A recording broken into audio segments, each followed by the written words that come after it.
I was probably the best on him compared to Dean Thomas, right? Bilal Muhammad, like these guys were going after him.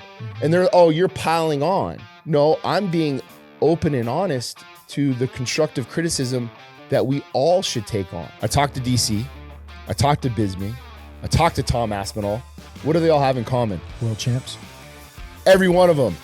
Yo, bro, I appreciate what you said because they knew what I'm trying to do. He texted me and said the same thing. The night he posted his Instagram video, which, why wouldn't you just say that then? Like he literally texted me and said, hey man, everything you said was spot on, right? I know you're just trying to get the best out of me. Yeah. Then say that. Yeah.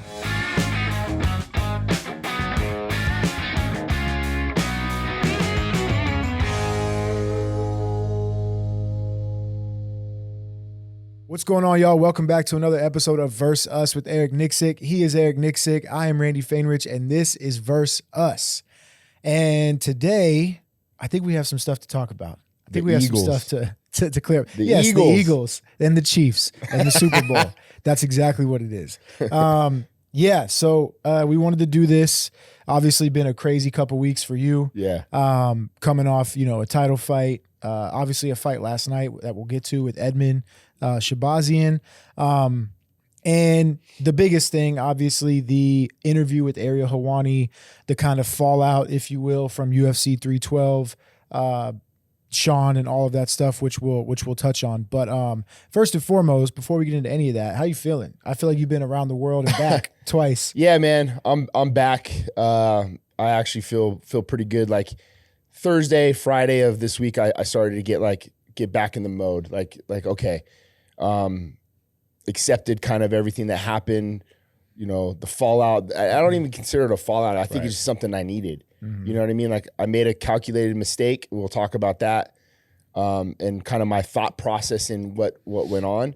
But again, like it was something I felt like I really needed because what it did is it showed me a lot about people. Mm-hmm. It made me learn about, what I need to do better. There was a lot, bro. Mm-hmm. There was a lot. And dude, like I came out of this going, okay, here's where I can be a better person, a better coach, a better friend, a better mentor, Definitely. All these other things. But it also kind of showed me who's actually in my corner, And these situations always will. Yeah, 100%. Always will. So yeah, let's rip the Band-Aid off. Let's get into it. We'll start with fight week in general. Obviously, you traveled to Australia a little earlier than just fight week to kind of get acclimated and everything. But let's talk about fight week. I mean, how was it from the moment you guys checked in on that Tuesday to fight night? Kind of take us through the week. How was Sean feeling? How are you guys doing? How was it?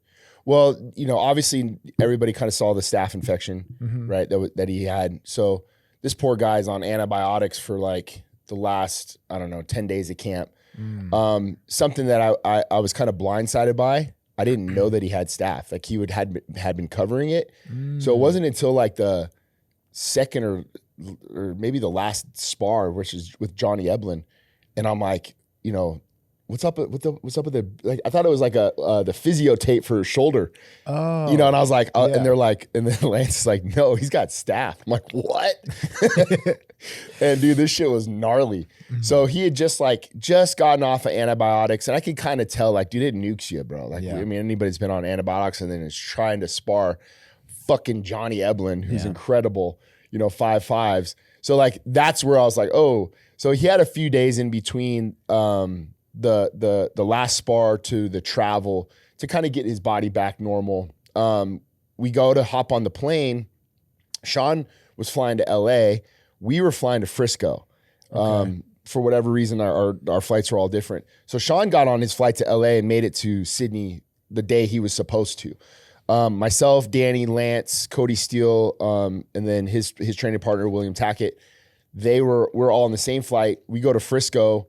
Our plane from Vegas to Frisco is delayed 4 times. Oh, we missed the connection. We literally get on the plane. We're on the plane sitting there and they're like, flat tire, get off, blah, blah, blah, blah. So we're not going to make the Frisco to Sydney flight. So we get postponed an extra day, pack up, do it all over again the next day, finally get out to Sydney. So everything was good, man. Everything was smooth out there. Sean got a spar, Kyle Bahalio on Tuesday. Okay. So kind of kept like the same schedule that we would with pro practice. Sparred Kyle 5-5s. And dude looked great. The week of the fight. The week of the fight. Like, and I mean, and it's like, and that's typical Sean. Oh though, yeah, right? Sean's always sparring. He's always doing that. And that was like a lot of the main concern was because Edmond couldn't make it out to the fight. So like, who were we going to use and spar? And dude, Kyle has been training with us back from the Contender Series fights.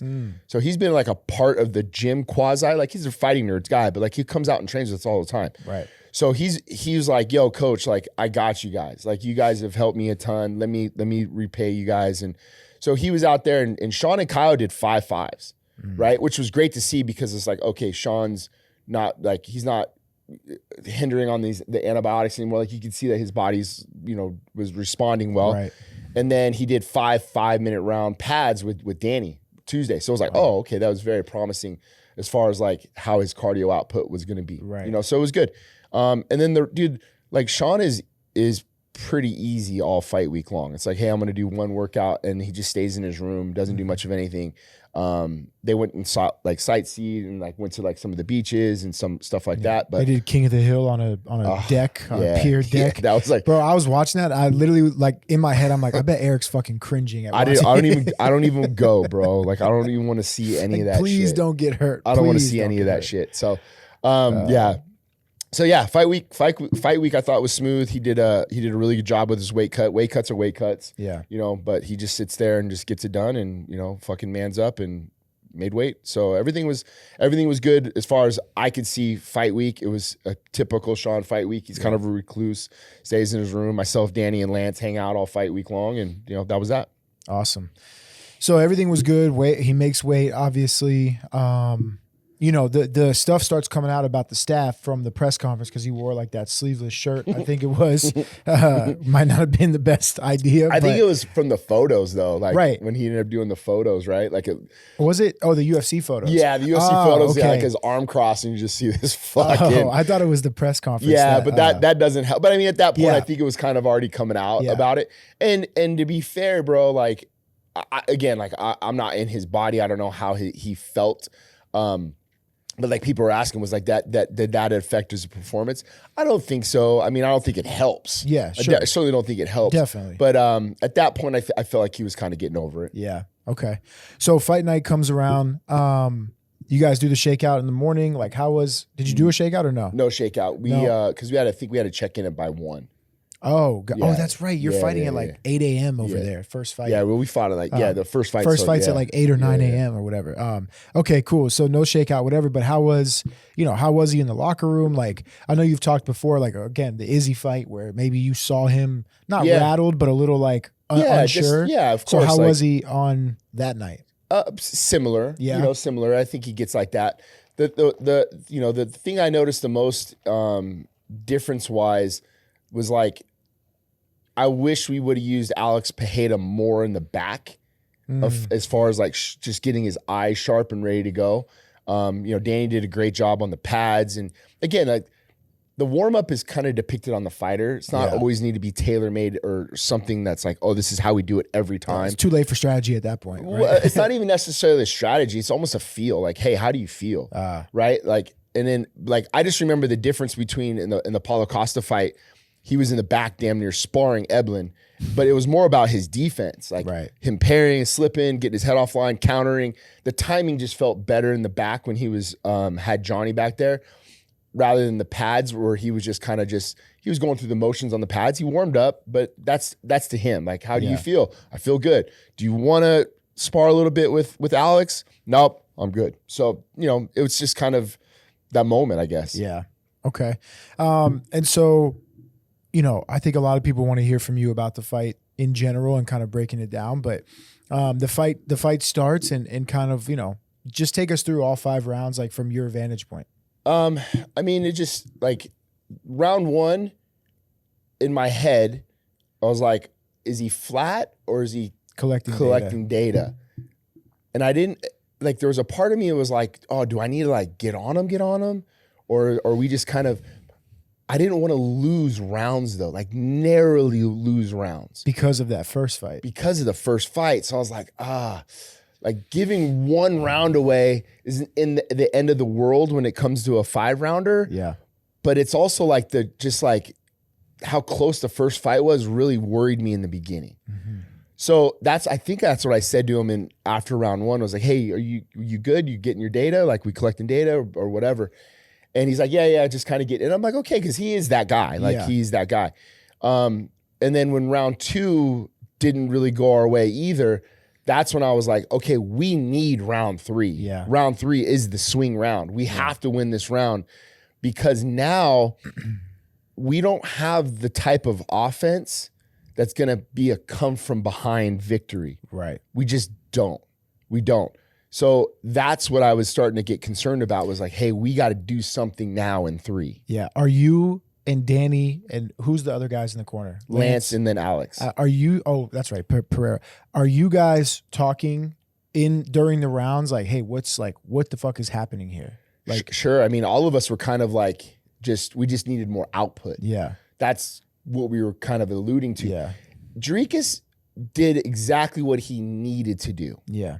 Right? Like, he didn't have to force a whole lot. He was just more active. Mm-hmm. His activity level was more, which is usually Sean. Mm-hmm. Sean's activity level is usually more. Mm-hmm. So like, even like Alex was saying, he's got to start. He's got to lead it, right? And we were saying the same thing, like, hey, be first and be third, and we're going to win the volume count. What's up, guys? Thank you for watching the show. I appreciate all the comments, all the love, all the support. But if there's anything we can do better, if there's guests you want to see coming on, let us know. Put it in the comments. Tell us what we can do. Now, back to the show. Because, Dricus did land a little bit, like maybe 1 or 2 good power shots within the rounds.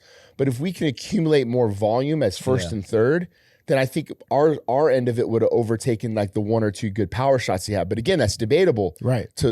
In comparison to the first fight, like we're walking a fucking slippery slope when it comes to that kind of thing. Yeah. But at the end of the day, like we're just like, hey, we just need a little bit more output from you to make things happen. Mm-hmm. And then, like, I guess we all saw because they kept going back to you in the corner on camera, right, during the pay-per-view. But like, and I feel like, from my perspective or the audience perspective, that's like a typical Sean corner. Like he's listening, but he's kind of just like, you know what I mean? Yeah. I mean, like he's never like, okay. He's always kind of like, yeah, got it. Yeah, got it. But did you guys see in between, like, were you able to feel like, oh, something's not right? I talked to DC and DC was saying like how it felt like a typical Sean corner to me. Like he's just kind of, that's what I'm saying. Around. To me as the audience too, it kind of feels, because Sean never sits down. He never like really makes eye contact with either coach. Yeah. He's kind of just looking straight ahead, kind of watching his opponent or looking at the other side. And you guys are like, come on, blah, blah, blah, this and that. That's kind of how it typically goes. Yeah. I didn't feel like it was much like difference than other times around, but I talked to DC and DC was like, man, he didn't even like, it felt like he was like brushing you guys off. Yeah. And I'm like, oh, I didn't get that in the moment because it's always kind of like Sean anyway. But a lot of people had kind of mentioned that. He's like, well, he wasn't even taking in any of the information. Yeah. So I don't know, but I guess you'd have to ask Sean that question. I didn't feel like that in the moment. I just, typical Sean corner. He's just kind of like in his own zone and moving around. But I mean, we're trying to give him something, right? Some information to help him in the fight. Yeah. Yeah. The volume thing was pretty evident. I just looked up these, like, it looks like Dricus landed almost as many punches as Sean even threw, which is great. 147 of 314 for Dricus to 128 of 163 for Sean. So when Sean threw, he was fucking landing. Exactly. Exactly. But he landed at almost 50% clip. Yeah. But it just looks like he just wasn't throwing enough volume. The nose break happens in 4. Yeah, round 4. So when that happens and he's back in the corner, what's like? Because obviously it's a go for broke type of scenario. 100%. And that's not Sean. Like he's not Pereira, right? Yeah. He doesn't have that. What would Shane Mosley call it? The act right. The act right. He doesn't have that act right. So, so like what what's the? I guess we heard you, but like, what are you thinking in that moment? We got to try something. Yeah. I mean, fuck, man.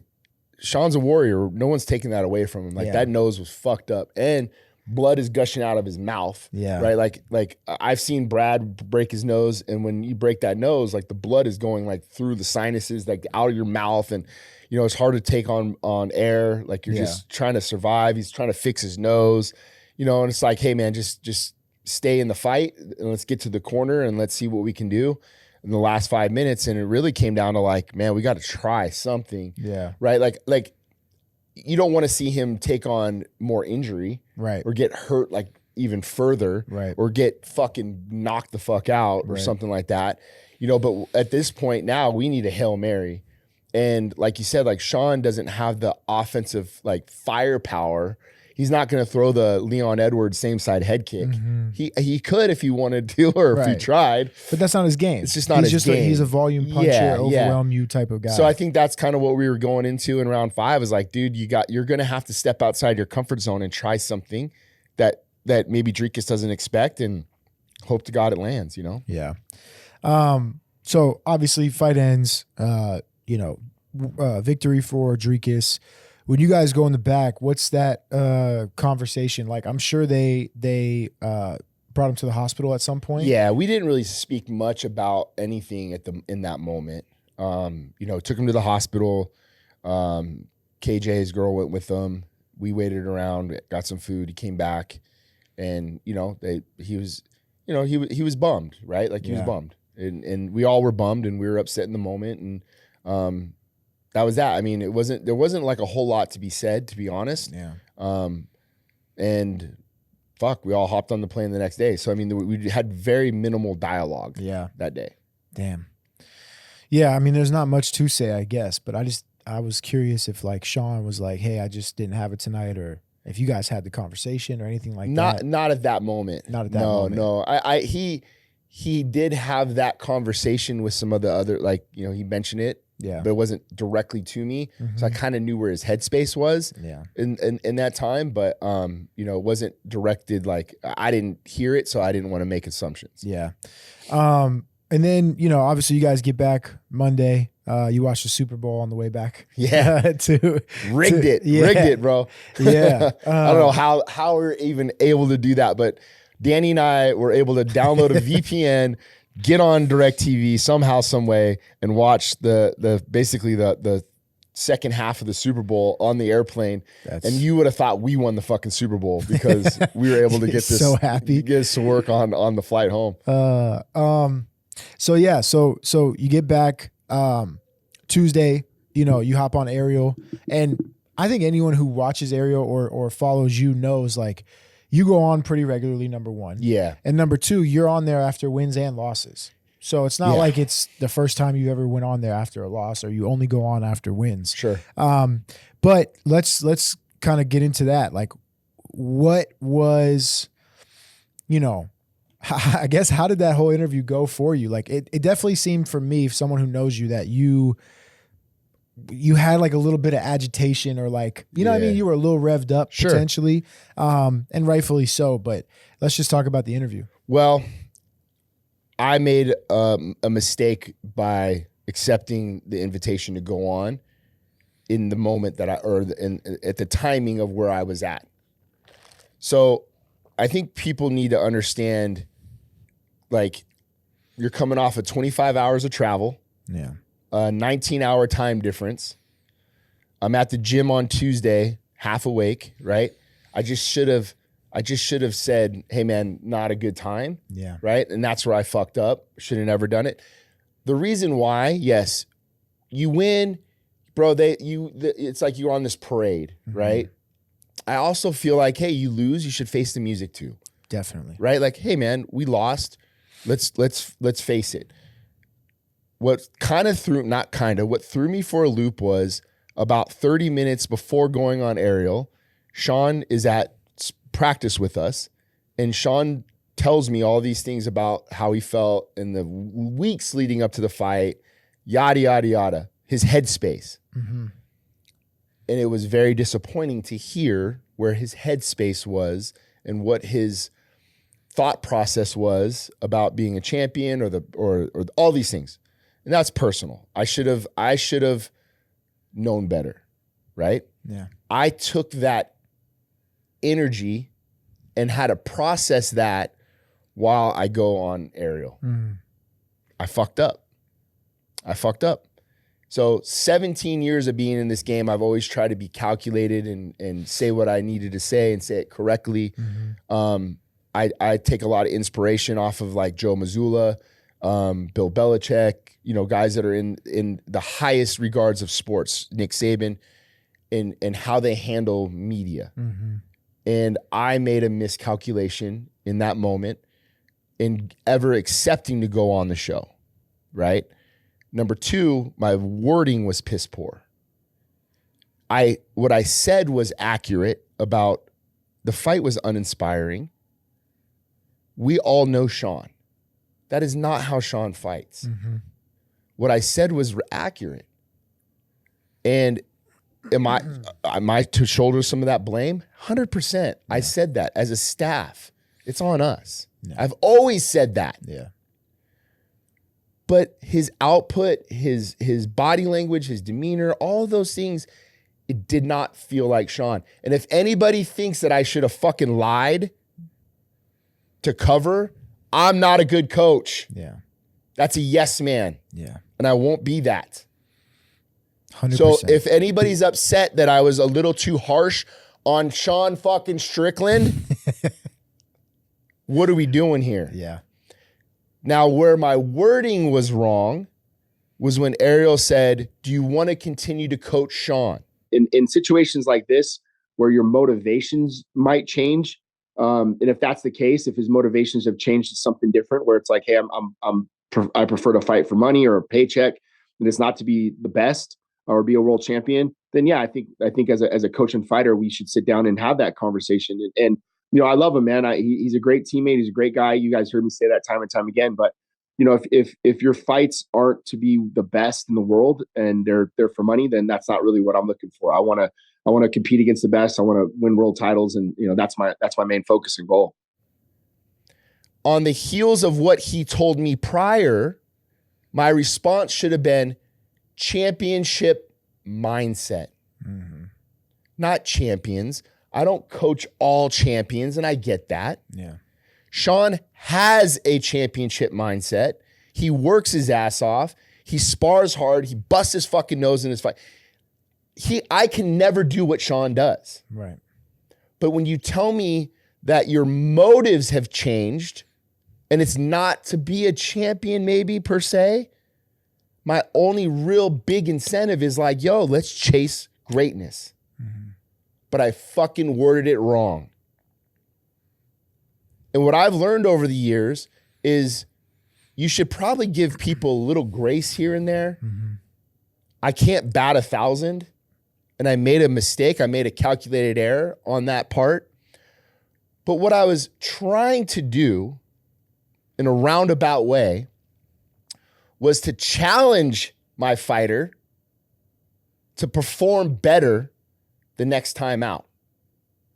Because here's a guy who has publicly talked shit about Edmond, Vettori, other coaches, said all these things. And the reason why he does that is because he's trying to get the best out of them. And people think he's a fucking piece of shit. Oh, he's this. I know what Sean's trying to do. And I've defended him for what he said and how he said it because he wants what's best for his guys in the room. And it comes off shitty. People are like, oh, that's a bad teammate. But I know what he's trying to accomplish. So I try to do a little bit of what Sean does and give him a taste of his own medicine and trying to get a fucking response out of him going, I'm going to prove this motherfucker wrong. Right? I guarantee you this. If I'm in his corner or not, do you think he's going to fight harder next time? Definitely.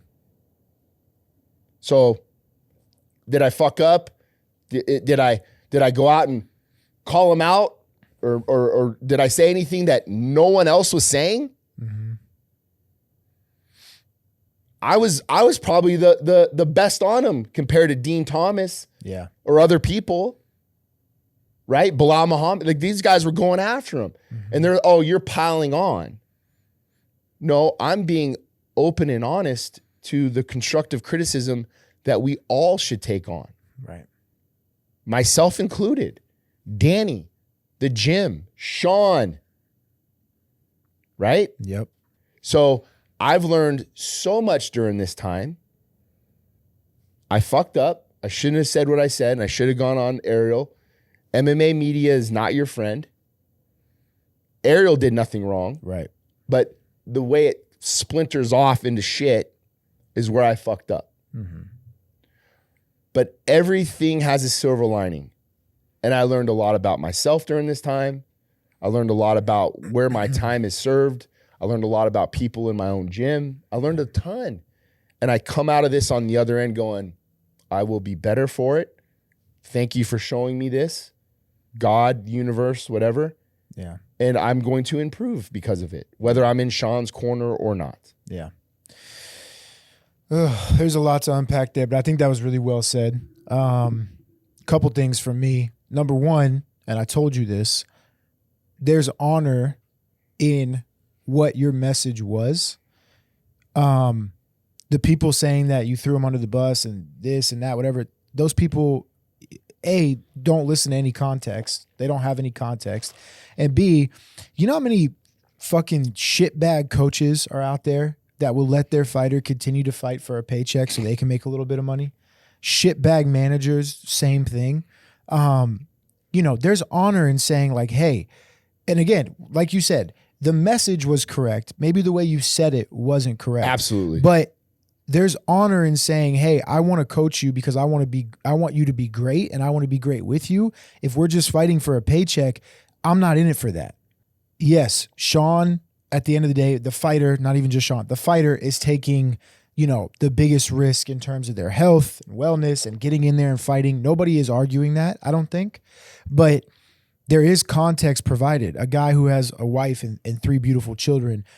Danny just had a baby, I think. Yeah. Danny's newborn kid. Other coaches that have families, like there's a lot of time invested in these things. And so again, back to my point, the message of if you just want to show up to do this for a paycheck, that's fine.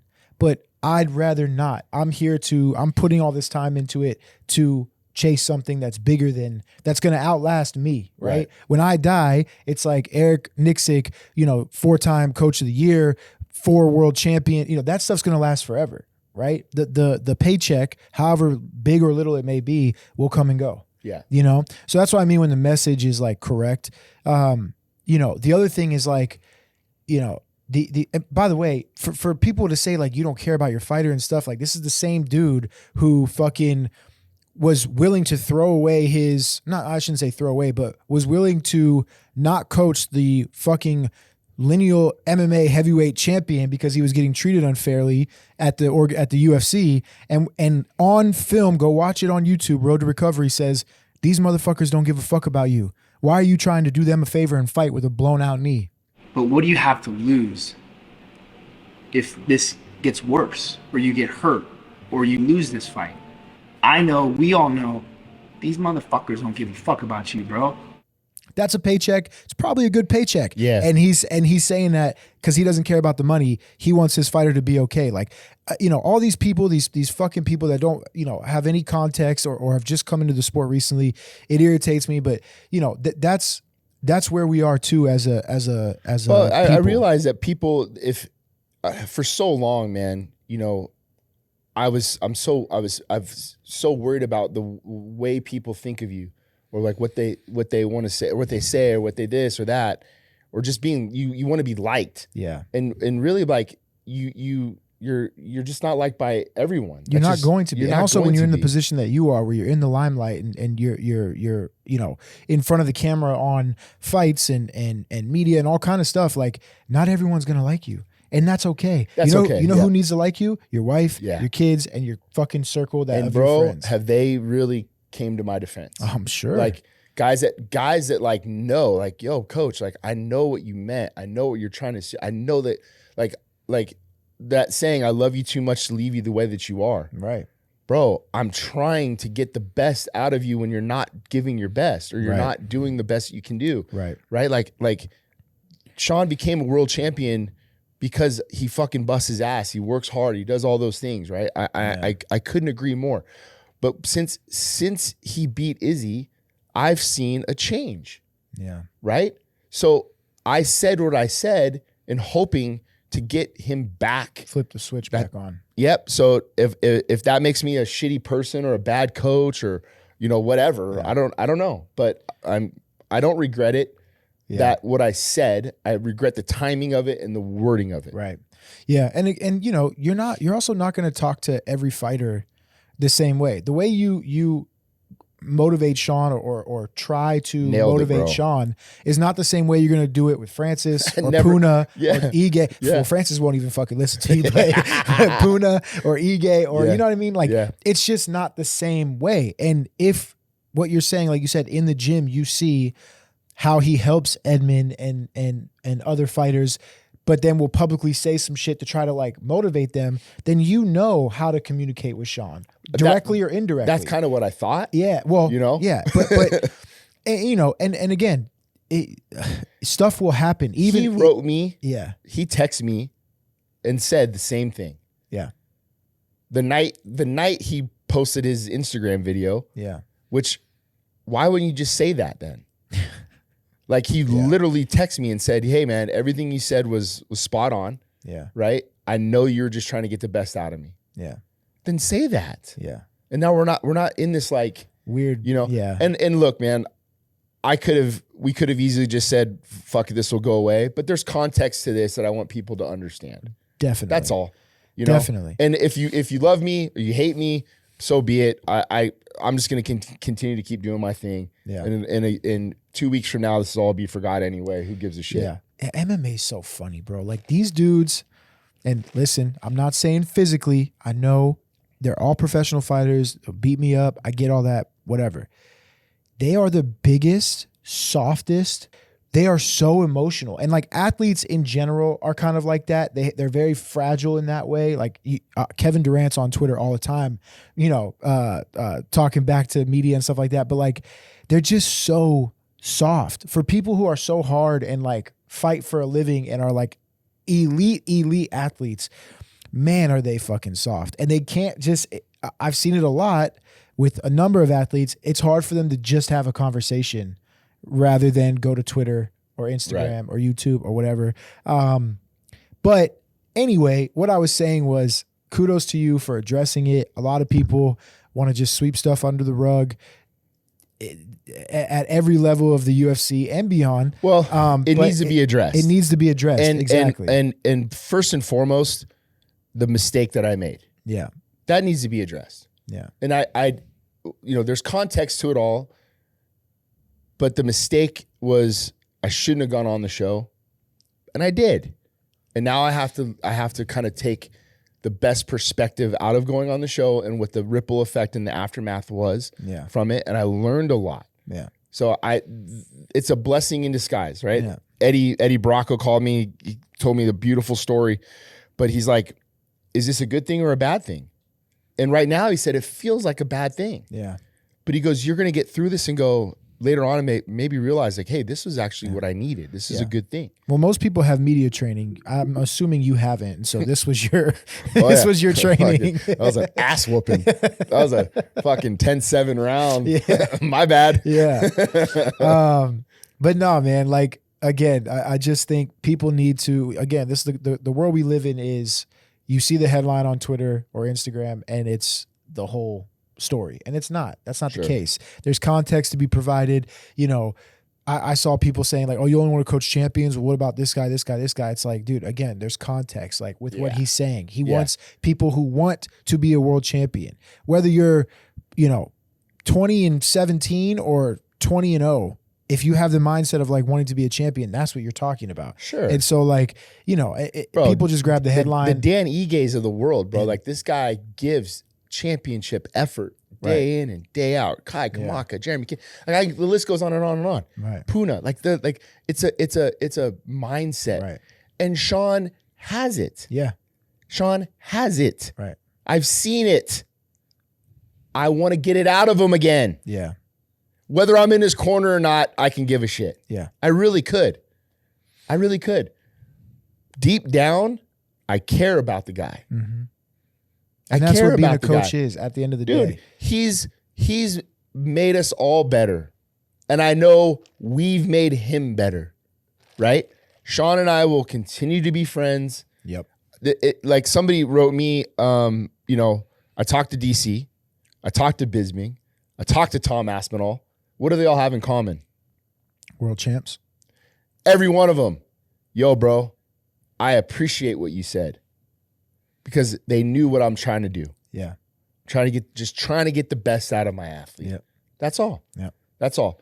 But the one thing that DC said, he was like, so like you just kick Sean out of the gym now, or like, no, like we might not see eye to eye on this moment. Right.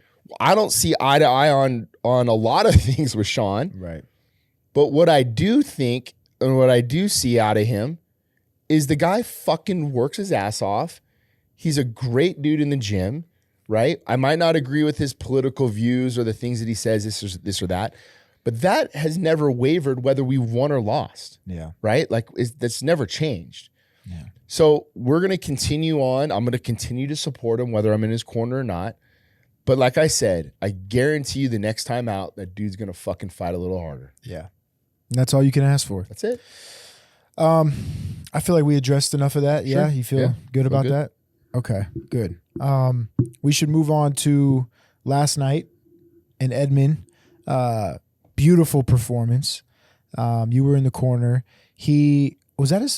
Was he coming off a few losses or did he win his last couple? Ed lost to Mershart. Yeah. It's like a loss, a win, a loss. Yeah. But I think the Mershart fight, if I remember correctly, I think he dropped Mershart and almost got him out of there. Yeah. Yeah. Yeah, he did. Yeah. Mershart was the last one. Yeah. Uh-huh. Beautiful performance last night. For someone who gives terrible advice, according to Twitter in the corner, seems like your advice worked last night. Sun shines on the dog's ass. Can you talk about the fight? Beautiful. What was it, like a pull counter kind of punch? You know, Ed's got a great right hand. Yeah. This has been the first camp that I've got to work with Ed. Yeah. Because he's been in XC a lot, but he was working with like Dewey at one point, a couple other coaches at one point. So this was your first time in his corner? So, you know, obviously with Dewey being on the road so much, yeah, it was one of those situations where Dewey's like, hey, maybe Eric can give you a little bit more one-on-one. Yeah. And I've always liked Ed, man. He's an amazing, amazing guy. And then like just that kind of connection I thought we had right from the jump, man, it just worked. Yeah. Just worked. So yeah, and just in working with him, man, like he's super sharp everywhere. And the right hand was just, dude, he like timed it piston. perfectly. He did great. Look, as a coach, you just want to give 15 different things to look for, right? Mm-hmm. Or this, or this, or that. And it's on the athlete, man. And he read it perfectly. He did exactly what he needed to do in the moment. He needed that win. It was a perfect win for him. Yeah. Brand new dad. Yeah, I saw. You know, he had the baby and this whole thing. And congratulations to him and his family. He got the bonus. So good for him. yeah, man. Couldn't be happier for him. He just, you know, he did great. Looked great. Timed it perfectly. The one thing I got to say, though, bro, is this guy came to every drill session this entire camp. Yeah. Monday, Wednesday, Friday. Everything. He committed himself to every little thing that he could do to be better. You know, training with Jason Manley, pro practice and drills, right? A lot of guys don't think drilling is important. Dude, Ed drilled and drilled and drilled. Not only drilled with, you know, Mansour, with Sadabu, with Puna, you know, like these guys committed themselves to like honing their craft. Yeah. And Ed did the work.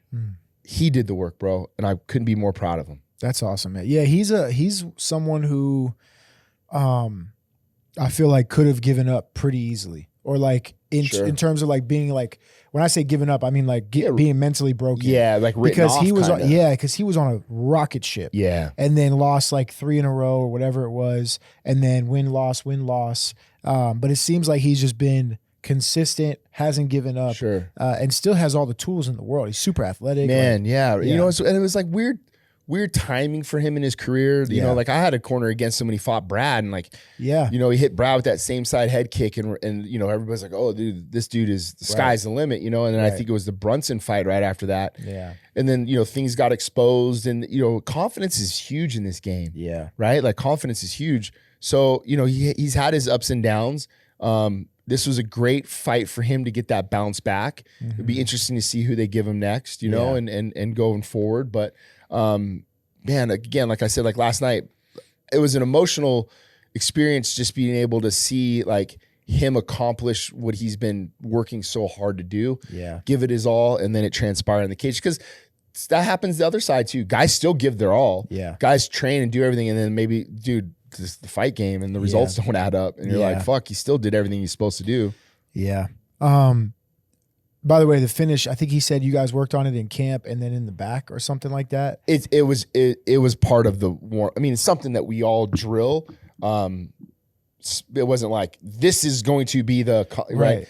But it is something that we were drilling. It's just a slip inside overhand. So like if a guy's kind of throwing out a lazy jab, we're gonna come over top of that jab with the slip to the inside and the overhand. So ironically, like we were working on it with Ray Cepho. Yeah. I was working on it with Myron earlier that day. You know, Ray during camp has been working. So everyone was kind of on the same page with, if this is something that presents itself, here is something that you can do. And he just timed it perfectly, bro. Like, you got to be in the moment, see it, read it. So all of that just transpired perfectly for him. Yeah, that's awesome, man. Good for him. He's someone that's easy to cheer for, I feel like. You know what I mean? Bro, amazing guy. Yeah, amazing seems like guy. it. Always been really nice when I see him or have talked to him in the gym. So let's shift to this weekend. Sure. I think you have a couple guys on the card this weekend. UFC Seattle. That main event, Cejudo and Song Yadong, I'm actually super excited about, but we'll get to that. That's gonna be a good fight. Yeah, we'll get to that in a second. First things first, you have Monsieur on the card and Ibo. Yeah. Yep. Talk a little bit about their matchups. So Mansoor, man, this kid, sky's the limit. Yeah. Headspace, just confidence, athleticism, full package. Yeah. Absolute full package. Minus 800 favorite, by the way. Is he really? Jesus Christ. But the thing that, like, he's young. What is he, 6-0, 7-0 now? Yeah.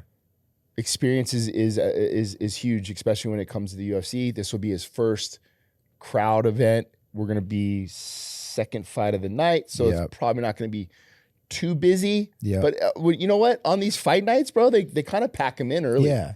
This is Seattle. Well, also, you haven't had there hasn't been a fight in Seattle in, I think, since before I worked there. Really? Which was like 2014, 2013. Wow. I don't think so. I mean, I could be wrong, but I don't think so. How's Chiesa not on this card, actually? Now I was thinking about that. Yeah. Yeah. Good point. I digress. Anyway, so first fight in with a crowd and yeah. So I mean, there's a lot of things that like as a coach, like little takeaways. Yeah. You know, he's traveled before to cut weight. There's other things too, but like, you know, the big show setting, right? Yeah. Like we're in the hotel, Right. the workout a rooms, little bit of jitters, a little bit of like adrenaline. But this is what you want as a coach. Yeah. It's just those like slow process maturation steps, right? Like, okay, now you're on because last time he was on the main card fighting Dusko at the Apex. Now your second fight on the prelims. Yep. Doesn't matter where you're at, your pace stays the same. We all know that. Yep. But go out there and do your thing, and you know, you have a platform to showcase your skills. And it's like going to college, right? Like you just want to get the best in that moment and learning experience. Definitely. Yeah, excited for that one. You've been talking about him for a while, so excited to see him perform. And then Ibo is fighting Ion. Yeah. Is he still at XC? No. So is this an XC versus XC? So let me clarify. Ibo is Danny Davis is Ibo's head coach. Got it. Right? Okay. Ion trained at XC. I coached Ion 4 or 5 fights ago, helped him here and there. And we've since parted ways. I don't coach Ion. He's comes to the gym, trains, but he has kind of his own coaching staff. Got it. Okay. Ibo has been training with us since his Contender Series fight. Danny is his head coach. Got it. When this fight got booked, Danny came to me and asked, hey, what are we going to do with Ion? And I said, hey, that's completely up to you guys. Talk to him, figure it out. Just be transparent with Ion that Ibo's coming to train here. Yeah. And give Ion the option. I don't think kicking him out is the right thing to do, but just bring it up to him and see. Ion's kind of bounced around and trained at other places. Yeah. That whole thing. So Danny and Ion spoke. and it was super amicable. Like there was like, oh, no problem. I'm training over at Gokor's gym anyway, and Ibo comes and trains here, and once the fight's over, I'll come back and train. So Danny had asked me, hey, since you're in Seattle, can you hop in the corner with me and help me with Ibo? Oh, nice. So I'm just there as like a third, Got bro. it. I'm assisting. That's Danny's show, not mine. I'm excited. And dude, praise to Danny, man. This guy has been just taking on such a huge role in the gym, really grabbing the bull by the horns. Yeah. Like, you know, his role with Sean, his role with Ibo, you know, you're seeing him coach more and more fighters and up and coming fighters, but not only like Carl Williams, you know, they went 3-1 in the UFC. Like, dude, I'm really proud of Danny. He's taken a lot of bigger role in the gym, and you know, I'm just happy for him. That's dope, man. Good for him. Yeah, I remember when I interned at XC, he was like a fighter, right? He fought for a while, Danny? Oh, yeah, dude. Yeah. And then he fought, he continued to fight, and then now like I feel like I've seen him make that transition into like, dude, you know what I mean? Coach. So when I took over as gym manager, Danny and I have always been great friends. He was I'll never forget this moment. I'm at LVAC and I see Danny, and I tell him, I'm like, hey, it looks like I'm going to take over as gym manager at Extreme. You will be a center focus piece of this rebuild if you can make it to Extreme. Like, I think he trained a little at Drysdale's. He kind of was bouncy around. A little bit, yeah. And he's like, dude, I'm in. He ends up coming over to Extreme. Follis is there as well. And like, he has been the Mount Rushmore of Extreme Couture, in my opinion. Danny, that's awesome. Absolutely. In that rebuild, in the way that we do things, the culture, the human being that he is, like people, myself included, like I look at Danny as a resource for me, a checks and balances. Yeah. A guy, like I said earlier, like even this whole situation with Sean, he's going to be real with me, bro. Hey man, did I mess up? Yeah, dude, I think you messed up here, here, and here. But what you did right, or I understand what you were getting at. I need to hear things like that. Yeah. I need to have a friend that is not going to lie to your face and then go talk shit behind your back. Those aren't the fucking friends you need in your life. The friends you need in your life are the Danny Davises of the world. And dude, I couldn't be more proud to call him my friend, and I couldn't be more happier for his success. Yeah, that's great. That's cool. Those stories, those are the stories you don't get, you know, about gyms, not just Extreme Couture, but just gyms in general, and man, in the fight game. I think people fail to realize it's like, Follis is always talking about a rising tide raises all ships, right? And there's opportunity that comes with that in the gym. Yeah. And we want everybody to eat. Yeah. But I can't force you to eat. Right? I can't force you to eat. So when you think that you're not getting what you deserve, are you getting what you earned? Or are you trying to get it? Or you just want it to be handed to you? Right. Or maybe you're just not that guy. I don't know. But the guys that are taking the initiative, they're getting work. Right? Like, dude, Maki is killing it. And he still wants to fight, but there's a little bit of a transition there. Dude, I think Maki's going to be one of the best MMA coaches to do it. And I told him that to his face. Really? Absolutely. Damn. Bro, what he's doing, the way he's designing his program, the way he's introducing his strength and conditioning style, the way he's holding pads. Bro, I'm watching him going, bro, you're going to be one of the... I'm saying this publicly, but I said it to his face, how proud I am. So like the growth of these young coaches, I say young coaches, transitional coaches from fighting into coaching, bro, they're going to be a menace. That's dope. That's so cool. Is he going with you guys this weekend? Maki, does he have anyone? Maki is going, so Maki's is starting to work a little bit more with Daniel Zellhuber. Oh, nice. Yeah. Oh, okay, so cool. I had talked to Monsieur about working more with Maki. I think it was just a little too late in the process. Yeah. But I think Mansour will start to work with a little bit with Maki in that time. Yeah. And I say that like so people understand. I split down the middle with these guys. There isn't a line. I don't take more than the other guy. Right. When it comes to percentages, when we talk about this type of coaching, right? I'm a 50-50 guy. I want these guys to eat just as much as if I'm eating, you're eating. Yeah. Right. So I don't want any one of these guys to feel like, oh, I'm doing all this work, but I have 23 fighters and high level UFC fighters. You can't coach everybody like that. So myself and Eddie, we split everything down the middle. So no guy feels like it's one, like, oh, this guy's getting 10 and I'm getting this. Yeah. Oh, here, 5 and 5. Right. So that's what I encourage Maki to do. I'm like, hey, you are a resource, bro. Get what you get paid. Yeah. So you want to work. So you incentivize you to go, yeah, dude, I want to go on the road. I want to work. So when those wins come and that money comes in, you feel like you're getting what you're paid is worth it. Yeah, what you're owed, yeah. What you're owed. This card was, I mean, it's a good card, but it was better. But we had, Dominic Cruz fell out. Oh, yeah. Barboza fell out. So a couple of the really good fights that we wanted to see. Who was, Cruz and Font. Cruz and Font was awesome. That was a good That fight. would have been so fun. Dude, Steve Garcia, too. I know. That dude's on a roll. Yeah, him and Edson was fun. But we can, if you want, talk about the top 3 fights. I, full disclosure, don't know enough to talk about John Silva and Nicksick. I don't even want to try to say his last name. But I think he's an Armenian kid, right? Yeah, he looks like it. Yeah, looks like it. This kid's good. He can wrestle, bro. Like, Yeah? he's tough. Yeah.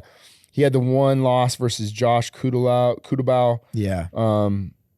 He beat Dennis Bazooka. Yeah. Gene Silva's looked great as of late, too. He's looked really good. Man, like really good. Yeah. And again, on that Fighting Nerds. Yep. Yep. So the first, not to take anything away from the Weston Wilson fight, but, Weston Wilson is no longer in the UFC. Charles Jourdain, Drew Dober, huge win on his record. This is actually a pretty good fight. I think a litmus test for Gene Silva. Silva minus 455. Oh, yeah. Nicksick plus 350. I would say. But yeah, Silva, he's been fighting up and down too, 45 and 55. That fucking Drew Dober fight was crazy. Yeah, that shit was awesome. Crazy. That Short shit notice. was awesome. Drew Dober, and Drew Dober's a fucking animal. Yeah. And that fight was amazing. Gene Silva showed out in that fight, up a weight class. Yeah. Fought a grizzled vet in Drew Dober and looked great in that fight. Yeah, he's incredible. Co-main event is also really fun. Brendan Allen and Anthony Hernandez. Oh yeah, Hernandez has been on a roll too. Bro, Fluffy's savage, right? Hasn't he savage. won like? Let me see here. Yeah, bro. He's won. Let's see. Oh, he had a couple fights canceled, huh? Oh yeah, with Roman. So his last loss was to Kevin Holland. Yeah. Bro, how about when he submitted Adolfo? And that was crazy. Yeah. Yeah, his last loss was in 2020. He hasn't lost in almost 5 years. Crazy. 7-2 in the UFC now, bro. Yeah. Let me say this, man. One of the best guys you're gonna meet. Really? He's amazing. Yeah, he trained with us a bunch during COVID. Oh, really? Yeah, because I like their gyms had closed down, and Jim West, good guy. Is he in Vegas? Jim West is in San Jose. I think they're in San Jose, if I remember correctly. But with the COVID shit in California, especially California, yeah. But Fluffy, Max Griffin, those guys came out and trained with us a bunch. Nice, just really, really good dudes, solid training partners. Yeah. But bro, Fluffy can go, like gas tank for days. Yeah, and not only like. He's not a boring style grappler. No. Like, it's fun, it's exciting. He's going after submissions, he's going after ground and pound. His ground and pound is brutal. Yeah. Like, he's trying to get you out of there with every punch. And then he's just drowning dudes. So the interesting thing is like Brendan Allen is very good on the ground himself. Yeah. So is this gonna kind of negate itself? I don't think so, bro. Yeah. I think Fluffy's going to try to drown Brendan Allen on the ground. Because the style of grappling that he has is not jiu-jitsu style grappling. Yeah. It's more this like Dagestanian style, wrist rides, turking the leg, collar tie, like things like that with great ground and pound to take away some of that jiu-jitsu style where it's not just, I'm going to sit in the guard and play. So it's an interesting matchup, man. And Brendan Allen, I think his last loss was to Imonov, but since then he had been on a tear as well, right? Yeah. Yeah, he. I just had him a great pulled up. style, man. I mean, it's a great matchup, man. And I'll tell you what, with the win, I mean, he's right there for a title fight too. Fluff. Brendan. Sure. Yeah. He lost to Imovov. He beat Chris. That fight was incredible. Him and Chris Curtis. Crazy fight, bro. He beat Paul Crazy Craig. fight. He beat Bruno Silva. Yeah, he's been on a roll. He's only lost to Imovov in the last few years. Before Imovov, his last I'll fight. take a Chris Curtis, Brendan Allen fight A trilogy. once a year. Yeah. Like, They have to do the trilogy. I don't That's think it. my heart can take any more than that. But Yeah. like, bro, like that fight was so much. Like at one point as a coach, I like watched it and I was like turned into a fan. I'm like, Yeah. this fight is just like all my Chris Curtis fights are like, this shit's fun. Yeah. Like he's a savage. King of combat. Yeah, King of Combat. Brendan Allen plus 240. Fluffy minus 300. Wow. Okay. Yeah. Well, so the odds makers are kind of thinking where my head's at. Yeah. It's like this is going to be Fluffy Yeah. trying to just drown him, you know. Yep. And I'm curious on where Brandon wants to take this fight. Yeah. I'm curious. You know, he's a very long length. He uses his length very well with his strikes. You know, I remember when we cornered against him with Puna, like Puna couldn't even get near him. Yeah. As you know, as well as he was doing with him with his length. Yeah. So yeah, I wonder what their approach would be. That's what my thought process would be if I was cornering Brendan. Would be like, hey, we're going to keep this long. Everything's going to stay at the end of our Punches and kicks. Yeah. And then when we do get to the inside, then we have to attack with the elbows, which is the last time that I remember Fluffy losing was to Kevin Holland off that elbow. Yeah. So what I'm saying is like when you get through the length, you have to have something for the middle, the mid range as well, which would be the elbows and knees. Yeah. If Brendan wins, what do you do with him? Because he's right there. Dricus has to fight Khamzat. Yeah. Does Brendan fight Sean? Does Brendan fight Imovov again? Like, how does that, you know what I mean? Well, I Because think if Fluffy wins, I feel like it's Fluffy and Imovov, number one contender fight. sure. Easy. I think we're in a unique Maybe, situation in middleweight again. And a lot of the reasons why I felt like Sean was able to get the Izzie fight was because it was a new personality. It was a new person in that where Izzie has not fought this person yet, right? Yeah. So now with Dricus being the champion, there's a lot of fresh, interesting matchups that can be made, right? Yep. Brendan wins this fight emphatically. He may be next in line after a Khamzat fight, maybe. I think you can make that same argument for Fluffy because stylistically, I think Fluffy's a bad matchup for a lot of people. Yeah. I really do. Yeah. And I think that Fluffy should be starting to have that conversation. And let's say he goes out and does a very good job and wins and all these things. Then I think you put him in with a cannoneer after his performance of last night. Timing wise, getting off of a fight 1 week apart, that makes a lot of sense for I don't know. I know Cannoneer spoke last night about not fighting backwards. Yeah. But again, like you're talking all these about guys say that and then they fight he's backwards. done it though. Like Cannoneer's done it a bunch of times. True. For Very true. for the promotion. It's like, very hey, true. I fought Kyle. I fought this guy now. You know what I mean? Like, Yeah. I don't want to keep continuing to fight backwards. I want to fight somebody up. Yeah. Where's Whitaker at in the situation, right? So Whitaker's always going to be that kind of, I would say gatekeeper's not the right word because No. Whitaker's a champion. Yeah. But Whitaker's always going to be in that top three talk, right? So you got to have to get through Rob Whitaker at some point to get to Dricus. What about Fluffy and Paulo Costa? He smokes Costa. You think? Yeah. Yeah. I skipped I said Fluffy and Imovov. I skipped like the entire middleweight division, but yeah. I think Imonov is in the best position outside of Khamzat right now. Yeah. Yeah. I think Imonov is he's deserving of the next title fight. For sure. If I'm Imonov, I'm in a situation where I might sit on where I'm at after beating Izzie the way that he did. I think I sit on where I'm at and wait until how that thing transpires. Were you surprised at that, by the way? Maybe not that he won, but the way he won. Yes and no. You know, when I watched it live, and as you know, Izzie made an error, and I think he ended up coming out and speaking about it. Was the switch stance, and being too close. Yeah. And I watched it live, and I remember thinking like, oh, he kind of crashed into the distance without knowing the distance. Well, not saying he didn't know the distance, it just caught up on him. Right. So he just made a mistake. Yeah. At the highest level.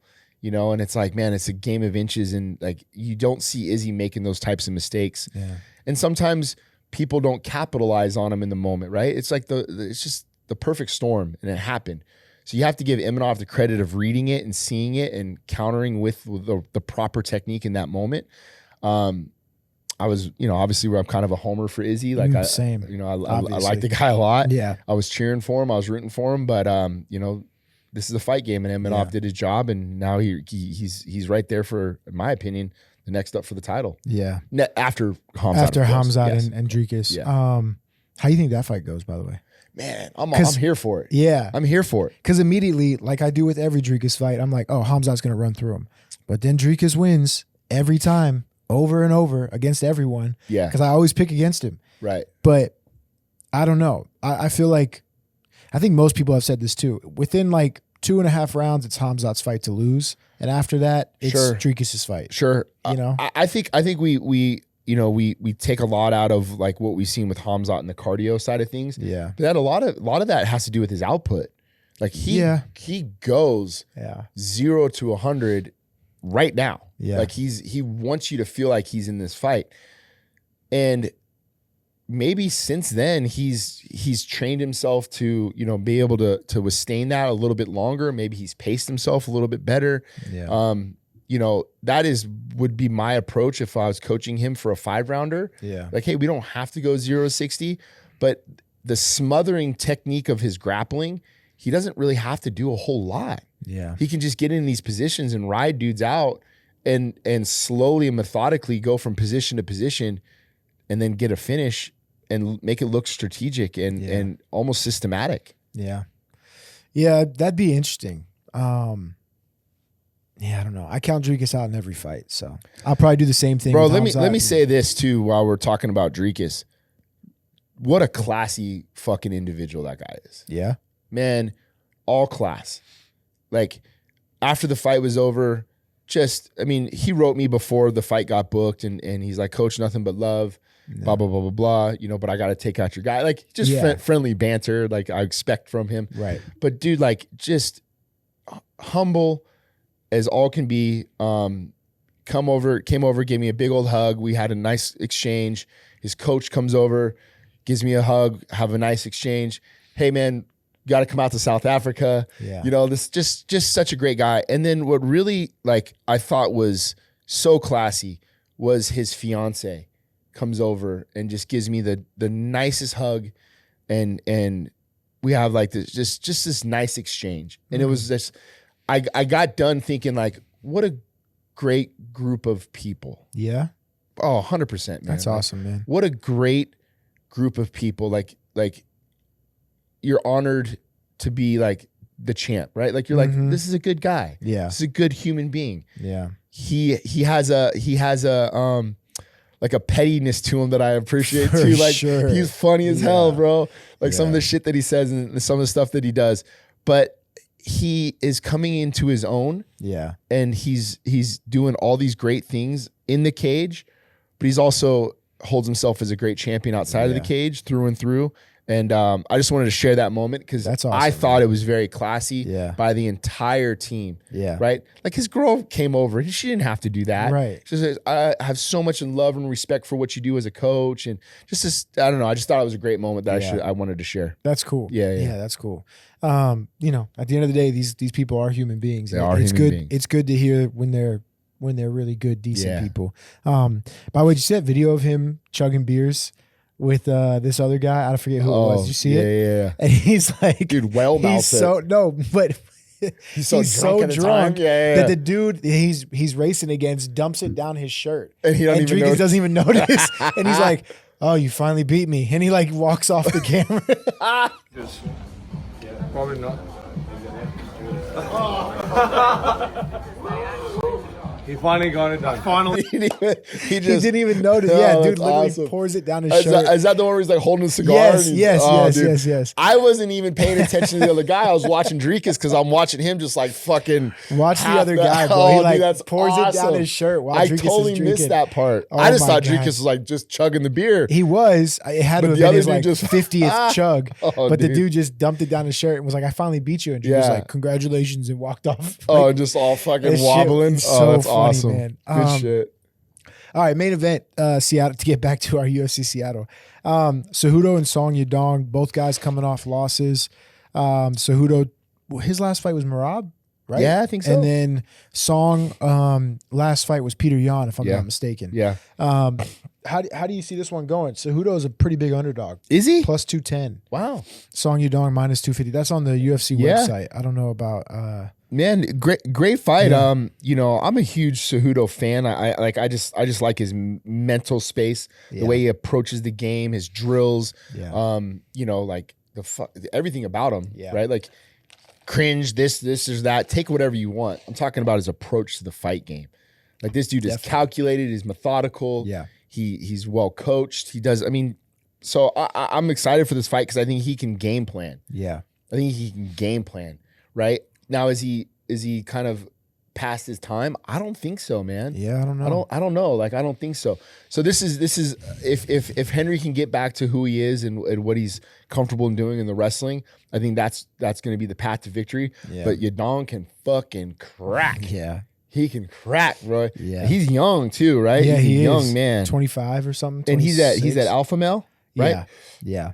Good camp as well. Yep. You know, Bunch of they'll good come- wrestlers up there too. Great. What is he? This guy's 10-3 in the UFC. Yeah. So, he's coming off a loss to Ion. Yep. That's no slouch. Yeah. Right. Yeah. This is think a good test. It is. This yeah. is a good test. I think I said a couple weeks ago we Yeah. talked about this. I think I said I liked Song, Uh-huh. but yeah, I don't know. The more I think about it, I'm kind of like indifferent. But I'm not sure.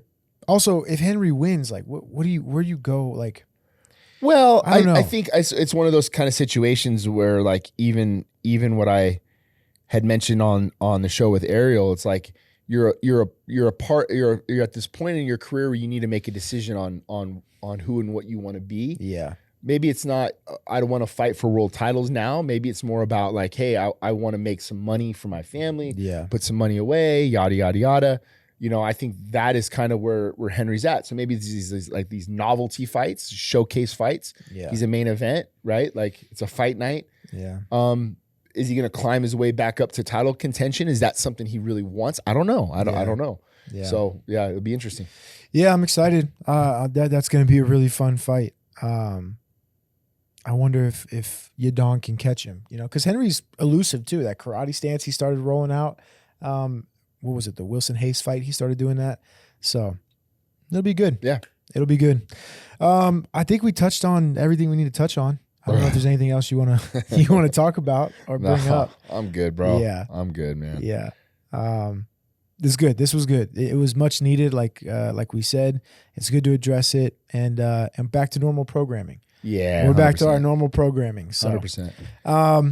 all right, cool. Well, that does it for another episode of Verse Us with Eric Nicksick. Please make sure you like and subscribe on YouTube. Leave a comment. Let us know who you want to see on the show, some things we could do better, anything like that. Also, follow the show on social media at VSUSPod and download and listen to the show anywhere you get your audio podcast, Spotify, Apple Music, Google Play, etc. For Eric, I'm Randy. We'll see you guys next time.